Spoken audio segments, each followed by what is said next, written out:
She is from the town called Eden, married to a man from Umunze, which is in the eastern part of Nigeria.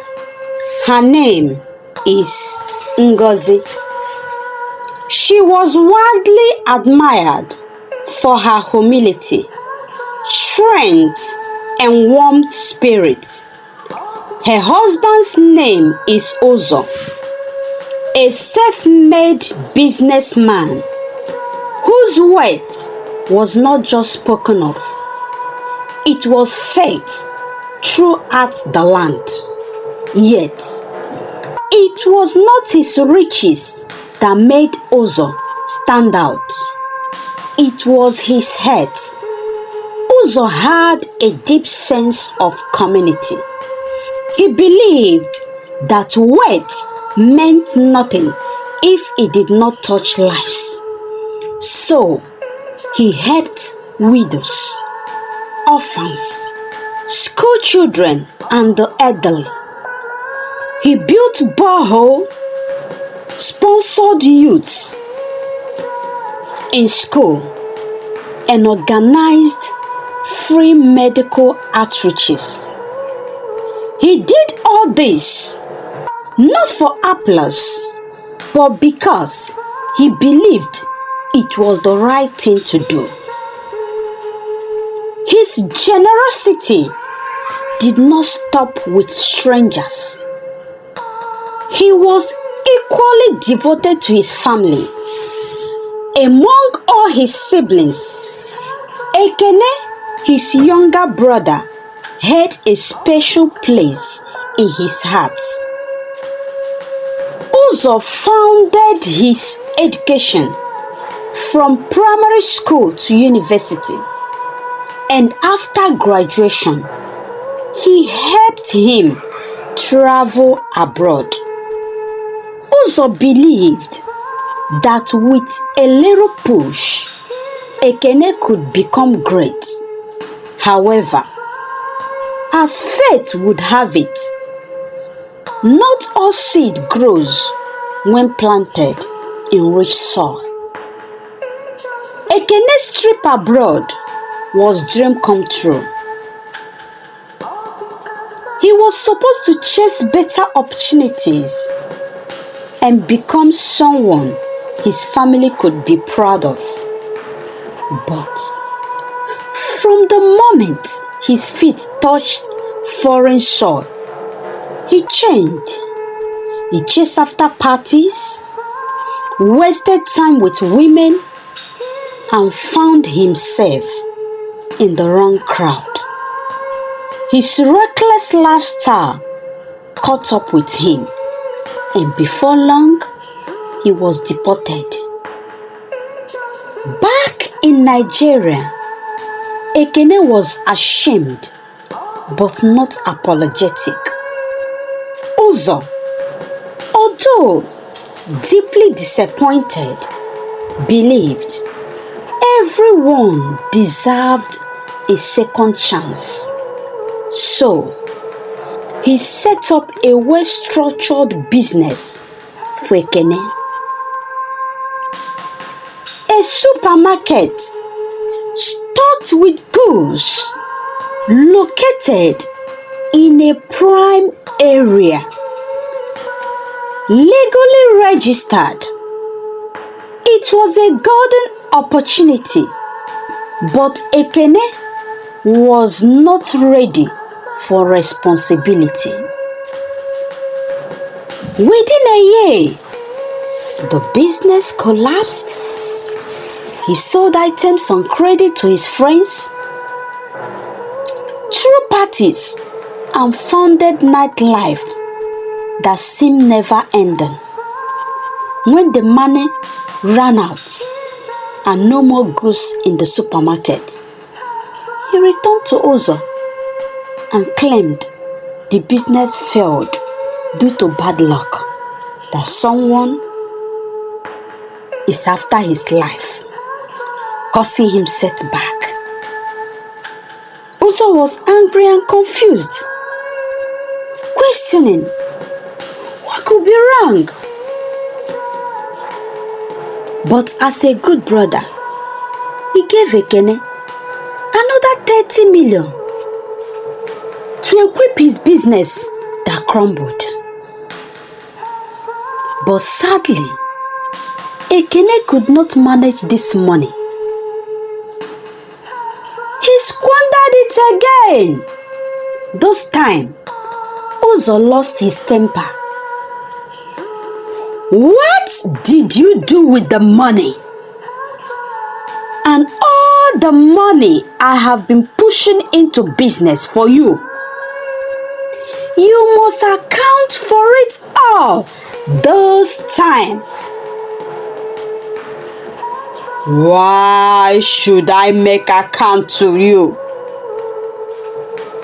Are you the one running the business for me? See, you have this money. Just give me a little to update my business. That's all. Okuago. I don't know why you are making issue here. Ekene replied rudely to his brother. Angry and hot, Uzo told him to leave his house immediately. As Ekene left, Uzo continued murmuring, "Unu si isi dizikwa nwa mma. No. Mbana. It can't be normal. Something is wrong." Embarrassed and unwilling to accept responsibility, Ekene returned to the village. There, he twisted the truth and told their mother Wanyemma that Uzo, his brother, refused to help him anymore. The mother, being confused, asked why. Ekene replied, "Is it not your good wife? She's poisoning his heart against me." He added bitterly. Their mother, deeply moved by her younger son's tears, was furious.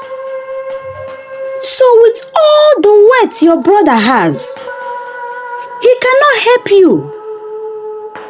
His own blood," she cried. The next day, she packed her bag and traveled to Lagos with Ekene.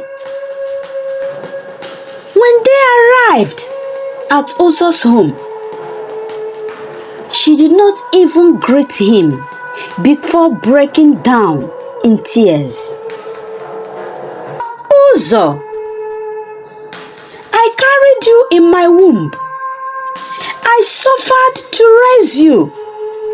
How can you abandon your only brother?" she wailed. "This is not my son that I raised. Your wife has bewitched you. Uzo, wake up and see." Uzo tried to explain. "Mama, have you asked Ekene what happened to all the business I established for him?" But she refused to listen. That night, Ngozi sat quietly beside her husband. She took his hand and said, "My love, please, I beg you, for the sake of peace and my life in this family, give Ekene one last chance. Look, your mother is beginning to point fingers at me. Her words broke Uzo's heart. He nodded and agreed to help Ekene one more time, but now on his own terms. The following morning, also invited his mother and Ekene into his living room. "I will help you again, Ekene," Uzo said, "but in a condition that you will live here in my house. That way,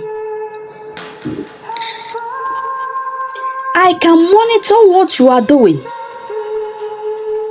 They agreed, and Uzo gave Ekene the money to restart his business.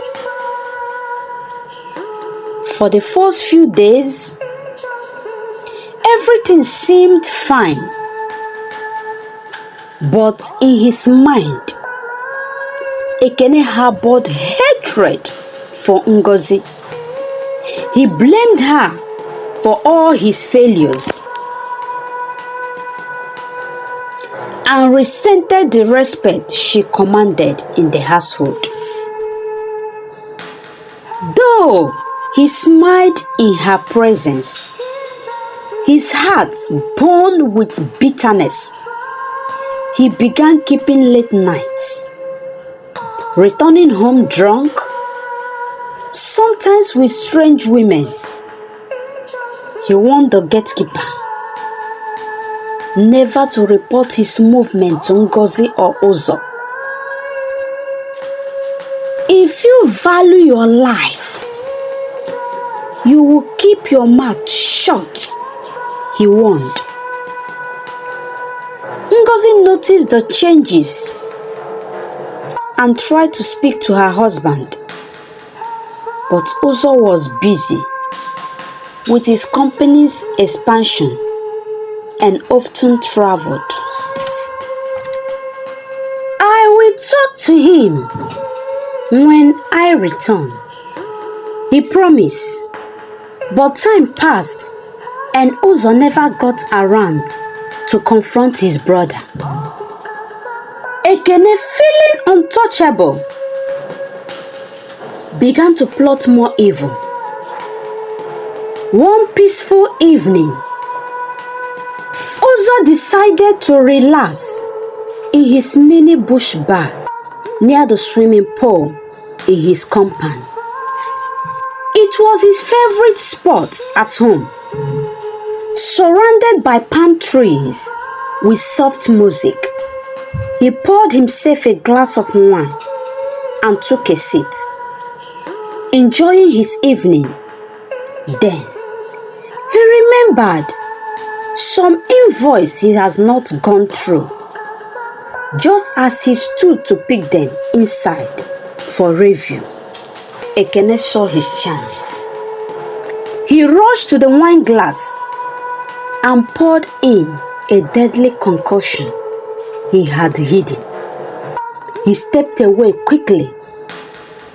Moment later, Uzo returned and continued sipping his drink. Not long after, he began to feel dizzy. "Maybe I am just tired," he thought to himself. He stood, staggered inside, and went to bed. The wife, not knowing what happened, allowed him to sleep, believing he must be very tired. By morning, he had not woken up. Ngozi walked into the bedroom, expecting a loving morning hug. She called his name once, twice, and the third time, no response.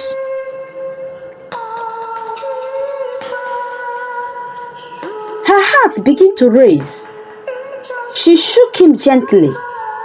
No movement. Tears welled up in her eyes. "Uzo, stop this joke," she cried. But no response again. She screamed so loud that everyone in the compound heard. The house cleaner, the gatekeeper, and Ekene rushed in. Ekene fell to the ground, crying dramatically. But Ngozi could tell something was wrong. Uzo was rushed to the hospital, where he was declared dead on arrival. When the news got to the village, everywhere was thrown into mourning. The news of Uzo's death shook everyone. His mother wept as though the world has ended. But just when everyone was grieving, Ekene began spreading rumors. I saw Ngozi put something in his wine that night. He told the villagers, she killed him. Ngozi, confused and devastated, could barely speak. She tried to explain, but Ekene spoke over her, fueling the flames of suspicion. She wanted to inherit everything. Don't be fooled by her quiet ways. She is dangerous, he shouted. The elders of the village gathered in a tense meeting. What do we do with a woman who killed her husband? They asked. Some said she be handed over to the police. Others believed justice must be traditional. In the end, they decided to banish her. Not just from the village, but through the evil forest. A place no one ever comes back alive. Bound in shame, Ngozi was dragged to the edge of the evil forest. The villagers spat and cursed her. You will not return alive, they yelled. They appointed guards to watch the entrance to make sure she did not come back. She looked back one last time and whispered, Uzo, my husband, if I am innocent, let your spirit save me. Ngozi stepped into the evil forest, barefoot. No light, no water, just the clothes on her body. Tears mixing with dust on her cheeks. The trees stood tall and menacing. The air thick and airy. At every sound, her heart skipped. Wild animals roamed freely. Hyenas, leopard, and lion. But each time she saw danger, she fell to her knees and cried, if I killed you, Uzo, let this beast devour me. But if I am innocent, let it pass. Time and time again, the animals snarled and backed away. She walked for hours, maybe days. She could not tell. Hunger gnawed at her belly.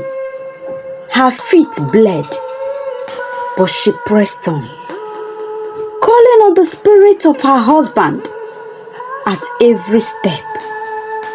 Miraculously, she reached to the other side of the forest unharmed.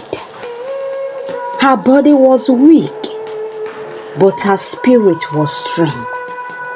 She made her way back back to her father's house in Eden. Her mother, upon seeing her, fainted from shock. After recovering, she wept bitterly. "They tried to kill you for a crime you did not commit," she cried. Rather than fight back, Ngozi's mother went to the church one evening when no one is around and laid down a live goat on the altar. "God," she said, "if my daughter is innocent, let your justice speak." Back in Lagos, Ekene lived like a king. He sold some of Uzo's property.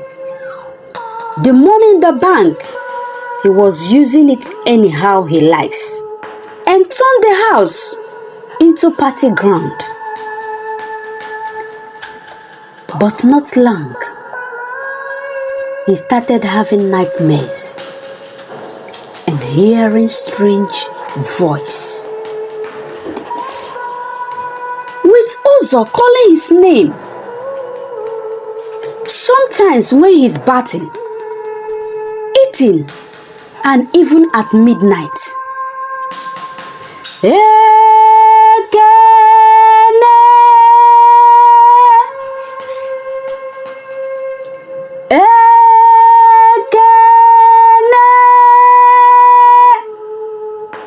"Why did you kill me? After all I did for you." This led to him behaving strange. He ran outside, screaming, "I did it! I did it! I killed Uzo! Yes, I killed him! Not Ngozi! It's me!" He rolled in the dust, pulled his hair, and cried uncontrollably. The neighbors were horrified. "This man has gone mad," they whispered. He was taken back to the village. There, he confessed everything in front of the elders. "I poisoned him," he said. "I hated him and his wife. I wanted everything for myself." The elders bowed their head in shame. "We have killed the innocent one," they muttered, believing Ngozi has died in the evil forest. They traveled to her family to beg for her forgiveness and to explain everything. But what they found out left them speechless. To their surprise, Ngozi was alive and thriving. She had moved to Abuja with her sister and started a small business. They begged the parents to ask her to come back so they can speak to her in person. The parents agreed and sent message across to Ngozi to come back. A day was set out for the meeting. When the villagers saw her, they all fell on their knees. They told her what has happened and begged for her forgiveness. She said nothing for a long moment. Then she smiled. "I forgive you," she said softly. "But justice belongs to God." They asked her to return and take her rightful place. Reluctantly, she agreed. Back in Lagos, she reclaimed her husband's property and business. But she didn't seek revenge. Instead, she reopened all the projects Uzo had started. She founded scholarship, built more clinics, and empowered women. The same villagers who cursed her now praised her. She was a queen who rose from ashes. Her strength was unmatched. Her name became a symbol of resilience and grace. Ekene's madness never left him. His mother, broken by grief, took him from one prayer house to another. Healers she visited shook their head. This one is beyond human help, they all said. He became a shadow, roaming the village and muttering, I did it, I killed him. Hey, yes, I killed him. For the rest of his life, people avoided him. Mothers used his story to warn their children. His tale became a lesson that echoed across generations. That envy destroys, and truth, no matter how buried, will rise. Ngozi, now a leader and philanthropist, never forgot her pain, but she chose to turn it into purpose. In honor of her late husband, she founded the Uzo Legacy Foundation. From the ashes of betrayal, she built an empire of compassion, and her story lived on. Not as a tragedy, but as a powerful testimony of faith, love, and justice. Thank you for watching. If you believed that the truth always wins, type justice for Ngozi. Don't forget to like, subscribe, and share this story with someone who needs to hear it. Shalom.